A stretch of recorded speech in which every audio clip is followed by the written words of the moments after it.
warahmatullahi wabarakatuh. Perkenalkan, nama saya Nur Salamah Husna, mahasiswa dari Program Studi Pendidikan Sosiologi Universitas Negeri Yogyakarta, Angkatan 2018. Melalui video ini, saya akan memberikan sosialisasi atau penjelasan mengenai bahaya narkoba bagi remaja. Narkoba itu merupakan kepanjangan dari narkotika, psikotropika, dan zat adiktif lainnya.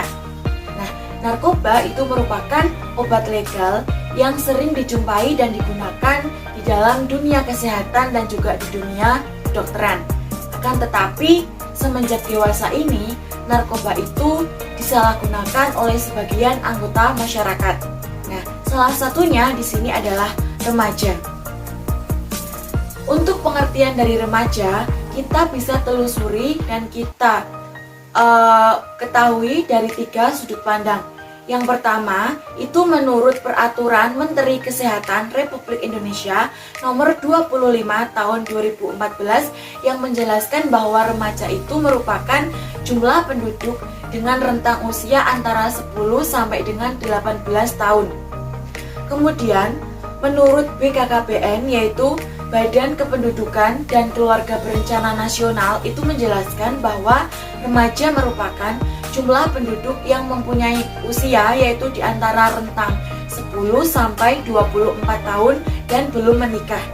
Kemudian yang ketiga itu pengertian remaja menurut WHO. Jadi WHO di sini menjelaskan bahwa remaja itu merupakan jumlah penduduk yang mempunyai kisaran usia antara 10 sampai 19 tahun. Jadi, berdasarkan beberapa pengertian tersebut dapat kita simpulkan bahwa remaja itu merupakan masa transisi dari anak-anak menuju ke tahap yang lebih dewasa. Nah, untuk kaitannya dengan narkoba, biasanya di sini para remaja itu cenderung untuk melakukan berbagai cara, mencoba-coba. Apalagi di masa remaja ini memang masanya para anak-anak itu mencoba hal-hal yang baru. Nah, jadi alasan yang mendasar itu kenapa remaja itu mengonsumsi narkoba itu tentunya salah satunya yaitu untuk mendapatkan kepuasan batin tanpa menghiraukan dampak dan bahaya yang akan ditimbulkannya. Jadi, hal awal yang bisa mendasari para remaja itu untuk mengonsumsi narkoba yaitu karena para remaja tersebut mengenal dengan adanya rokok. Nah, kenapa ketika remaja itu mengonsumsi rokok disebut juga dengan mengonsumsi narkoba? Nah, karena di dalam rokok tersebut mengandung beberapa zat-zat yang termasuk ke dalam zat narkoba seperti nikotin, tar, dan lain sebagainya. Jadi, ketika para remaja itu sudah mampu mengonsumsi rokok secara berkelanjutan dalam kehidupan sehari-hari, maka tidak menutup kemungkinan para remaja tersebut bisa mengonsumsi narkoba dalam bentuk-bentuk yang lain. Untuk mengetahui apa itu narkoba seperti narkotika, psikotropika, dan zat adiktif lainnya, mari kita bahas satu persatu. Nah, pertama kita akan membahas tentang narkotika. Apa sih itu narkotika? Jadi, menurut Undang-Undang Nomor 22 Tahun 1997 tentang narkotika, dijelaskan bahwa narkotika itu merupakan zat atau obat yang berasal dari tanaman maupun bukan tanaman, baik sintesis maupun semi-sintesis, yang dapat menimbulkan perubahan dan penurunan kesadaran, hilangnya rasa, kemudian mengurangi sampai menghilangkan rasa nyeri, dan bisa menimbulkan adanya suatu ketergantungan. Nah, setelah kita mengetahui pengertian narkotika, kita perlu mengetahui beberapa golongan-golongan yang terdapat di dalam narkotika. Jadi, di dalam narkotika itu terdapat 3 golongan. Golongan pertama itu merupakan golongan narkotika yang hanya digunakan sebagai pengembang ilmu pengetahuan, tidak digunakan sebagai pengobatan, dan juga tidak digunakan sebagai terapi. Serta jenis golongan narkotika satu ini mempunyai potensi yang tinggi yang dapat mengakibatkan adanya ketergantungan. Contohnya yaitu heroin, kokain, dan juga ganja. Nah, kemudian golongan yang kedua yaitu merupakan narkoba yang bisa dijadikan sebagai pengobatan dan juga terapi. Selain itu, narkoba golongan 2 ini bisa juga digunakan sebagai pengembang ilmu pengetahuan dan mempunyai potensi tinggi yang bisa menimbulkan adanya suatu ketergantungan. Contohnya apa? Itu contoh narkoba dalam golongan 2 ini adalah morfin dan petidin. Nah, kemudian golongan narkotika yang ketiga yaitu merupakan golongan narkotika yang bisa digunakan sebagai pengobatan, yang bisa digunakan sebagai terapi, kemudian bisa digunakan sebagai pengembang ilmu pengetahuan dan mempunyai potensi ringan dalam menimbulkan suatu ketergantungan. Contohnya apa? Jadi, contoh dari narkotika bentuk atau golongan yang ketiga ini adalah kodein. Yang kedua adalah psikotropika. Jadi, menurut Undang-Undang Nomor 5 Tahun 1997 dijelaskan bahwa psikotropika ini merupakan zat atau obat yang bersifat alamiah maupun sintesis akan tetapi bukan merupakan narkotika yang mempunyai khasiat psikoaktif melalui pengaruh secara selektif pada susunan syaraf pusat yang dapat mengakibatkan perubahan khas pada aktivitas mental dan perilaku. Sama halnya dengan narkotika. Psikotropika di sini juga mempunyai beberapa golongan, yaitu ada 4 golongan. Golongan yang pertama itu menjelaskan bahwa psikotropika ini hanya digunakan sebagai pengembangan ilmu pengetahuan saja, tidak digunakan dalam pengobatan dan juga terapi. Nah, pada golongan psikotropika pertama ini mempunyai potensi yang kuat dalam mengakibatkan sindroma ketergantungan. Contohnya yaitu adalah ekstasi. Kemudian golongan yang kedua adalah psikotropika itu bisa digunakan sebagai bahan-bahan pengobatan dan juga terapi. Selain itu, psikotropika di sini juga digunakan dalam pengembangan ilmu pengetahuan. Pada golongan 2 ini, psikotropika itu mempunyai potensi yang kuat dalam mengembangkan sindroma ketergantungan. Contohnya yaitu adalah amfetamin. Kemudian golongan yang ketiga adalah psikotropika yang dapat digunakan sebagai bahan pengobatan dan juga terapi. Yang mana pada golongan ketiga ini psikotropika juga dapat digunakan sebagai pengembangan ilmu pengetahuan dan juga mempunyai potensi yang sedang dalam mengakibatkan sindroma ketergantungan. Contohnya adalah phenobarbital. Nah, kemudian golongan yang terakhir atau golongan yang keempat itu adalah psikotropika yang dapat digunakan sebagai bahan pengobatan, sebagai bahan terapi, dan digunakan sebagai tujuan pengembangan ilmu pengetahuan serta mempunyai potensi yang ringan dalam mengakibatkan sindroma ketergantungan. Apa itu contohnya? Jadi, contoh psikotropika pada golongan yang keempat ini adalah diazepam dan nitrazepam. Bagian dari narkoba yang ketiga adalah zat adiktif lainnya. Jadi, zat adiktif lainnya ini merupakan bahan atau obat yang berpengaruh psikoaktif di luar narkotika dan psikotropika.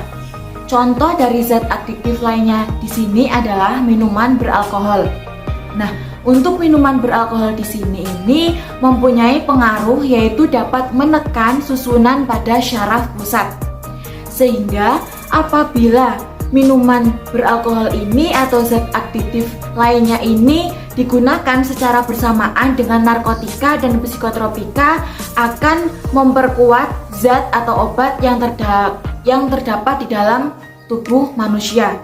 Nah, untuk zat adiktif lainnya di sini contohnya itu kan ada minuman beralkohol. Nah, untuk minuman beralkohol tersebut mempunyai 3 golongan. Golongan A itu merupakan minuman beralkohol yang mempunyai kadar etanol dengan kisaran 1-5%. Contohnya adalah bir. Kemudian, golongan yang kedua atau golongan B itu adalah minuman alkohol yang mempunyai kadar etanol itu kisaran 5-20%. Contohnya yaitu adalah berbagai minuman anggur. Kemudian golongan yang C adalah minuman alkohol yang mempunyai kadar etanol dengan kisaran 20-45%. Contohnya yaitu adalah whisky, vodka, kemudian Mansion House, dan Johnny Walker. Berdasarkan efek terhadap perilaku yang ditimbulkan, narkoba digolongkan menjadi 3, yaitu golongan depresan atau sering disebut juga dengan downer, yang kedua adalah golongan stimulan atau sering disebut juga dengan upper, dan yang ketiga adalah golongan halusinogen. Nah, yang pertama itu merupakan golongan depresan atau downer. Jadi, untuk golongan ini berfungsi untuk mengurangi aktivitas fungsional pada tubuh. Jenis golongan narkoba ini pemakainya dapat merasa tenang, kemudian bisa tertidur bahkan tidak sadarkan diri. Contoh golongan narkoba depresan atau downer itu seperti opioida yang terdiri atas morfin, heroin, dan juga kodein. Selain itu juga ada sedatif atau yang sering disebut juga dengan obat penenang. Ada juga hipnotik atau obat tidur, dan juga ada tranquilizer atau sering disebut juga dengan obat anti cemas. Kemudian golongan yang kedua adalah golongan stimulan atau sering disebut juga dengan upper. Nah, golongan stimulan atau upper ini merupakan golongan yang menjelaskan bahwa ketika narkoba itu dipakai akan meningkatkan fungsi kerja tubuh dan meningkatkan kegairahan manusia untuk bekerja. Jadi, ketika pemakainya ini menggunakan narkoba jenis stimulan atau upper, itu akan menjadi aktif, segar, dan bersemangat.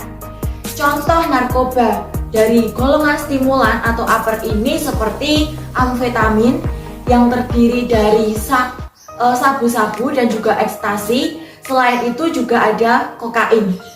Kemudian golongan yang ketiga itu ada golongan halusinogen. Jadi narkoba jenis golongan yang ketiga ini dapat menimbulkan efek halusinasi dan bersifat merubah perasaan, kemudian pemikiran, dan sering menciptakan daya pandang yang berbeda, sehingga seluruh perasaan dalam tubuh itu merasa terganggu. Contoh dari golongan halusinogen atau golongan narkoba yang ketiga ini adalah ganja. Ketika seorang remaja itu mengonsumsi narkoba, maka tidak menutup kemungkinan remaja tersebut akan terkena dampak negatif atau bahaya yang ditimbulkan setelah mengonsumsi narkoba. Terdapat 4 dampak atau 4 bahaya yang akan dirasakan oleh remaja setelah menggunakan narkoba. Yang pertama yaitu adalah halusinasi, kemudian yang kedua adalah berubahnya sel-sel otak, kemudian yang ketiga adalah kebingungan dan hilang ingatan, kemudian yang terakhir adalah kejang dan juga kematian. Nah, untuk dampak yang pertama ini adalah halusinasi. Halusinasi ini di sini berkaitan dengan perbedaan pemikiran, kemudian perasaan, dan juga dapat menciptakan daya pandang yang berbeda, sehingga seluruh perasaan di dalam tubuh itu merasa terganggu. Kemudian dengan adanya halusinasi ini dapat memunculkan seperti gangguan kecemasan, gangguan mental, kemudian sehingga remaja tersebut bisa merasakan adanya depresi dan memicu remaja tersebut untuk melakukan tindakan di luar keinginan. Kemudian dampak yang kedua adalah berubahnya sel-sel pada otak. Nah, berubahnya sel-sel pada otak ini bisa dijelaskan melalui penggunaan narkoba baik dalam jangka panjang maupun dalam jangka pendek. Itu dampaknya akan sulit untuk dihilangkan. Karena apa? Karena dampak dari atau bahaya dari pemakaian narkoba tersebut mengganggu sistem komunikasi antar sel syaraf di dalam otak. Sehingga ketika ingin membersihkan dampak negatif atau bahaya narkoba ini tidak langsung hilang, akan tetapi membutuhkan waktu yang sangat lama untuk membersihkan dampak dari penggunaan narkoba yang dilakukan oleh para remaja. Kemudian dampak yang ketiga adalah kebingungan dan juga hilang ingatan. Nah, kebingungan dan hilang ingatan di sini berkaitan dengan sikap bingung, kemudian merasa linglung dan kehilangan ingatan dalam bahaya penggunaan narkoba yang telah dipakai oleh para remaja. Sehingga hal ini akan berdampak pada perubahan perilaku dan koordinasi dalam tubuh remaja tersebut serta hilangnya kesadaran tubuh pada remaja. Kemudian dampak atau bahaya yang terakhir ketika remaja itu mengonsumsi narkoba itu adalah kejang dan juga kematian. Nah, untuk kejang dan kematian ini merupakan dampak yang paling serius dari penggunaan narkoba. Karena ketika menggunakan narkoba kaitannya dengan kejang dan kematian, itu remaja akan mengalami proses overdosis yang akan membuat tubuh itu tidak lagi mampu menjalankan tugasnya untuk menetralkan kandungan keras obat terlarang yang sudah terkonsumsi di dalam tubuh remaja tersebut, sehingga pengidap mengalami kejang, kemudian perilaku psikotik, dan tidak menutup kemungkinan kejang tersebut akan menghilangkan nyawa bagi remaja yang mengonsumsi narkoba tersebut. Setelah kita mempelajari tentang pengertian narkoba, yaitu yang terdiri dari narkotika, psikotropika, dan juga zat adiktif lainnya, kita juga sudah mengenal tentang golongan-golongan yang terdapat di dalam masing-masing bentuk narkoba tersebut. Dan kita juga sudah mengupas tuntas tentang bahaya atau dampak negatif yang ditimbulkan setelah melakukan konsumsi atau penyalahgunaan narkoba. Nah, untuk yang terakhir ini saya akan menjelaskan tentang bagaimana pencegahan yang dapat dilakukan untuk mencegah terjadinya penyalahgunaan narkoba yang telah dilakukan oleh para remaja. Jadi, pencegahan penyalahgunaan narkoba itu untuk remaja dapat dilakukan dengan 3 cara. Yang pertama adalah pencegahan primer, yang kedua adalah pencegahan sekunder, dan yang ketiga adalah pencegahan tersier. Nah, untuk pencegahan primer ini merupakan pencegahan yang ditujukan kepada para remaja yang belum pernah melakukan penyalahgunaan maupun belum pernah mengonsumsi narkoba. Nah, untuk pencegahan yang bersifat primer ini bisa dilakukan dengan cara memberikan sosialisasi, memberikan informasi kepada para remaja, tentunya melalui berbagai sumber ya, tentang bagaimana bahaya narkoba yang akan ditimbulkan, kemudian apa saja bahan-bahan yang terdapat di dalam narkoba tersebut, dan apa saja juga golongan-golongan yang menjadi bagian dari narkoba, yaitu dari narkotika, psikotropika, dan zat adiktif lainnya. Nah, kemudian pencegahan yang kedua adalah pencegahan sekunder. Nah, pencegahan sekunder ini merupakan pencegahan yang dilakukan atau yang ditujukan kepada para remaja yang pernah mengonsumsi narkoba atau yang pernah melakukan penyalahgunaan narkoba. Jadi, pencegahan yang bersifat sekunder ini dilakukan oleh instansi atau lembaga pendidikan, lembaga atau instansi konseling, dan juga tempat-tempat yang memberikan pelatihan-pelatihan kepada para remaja tersebut.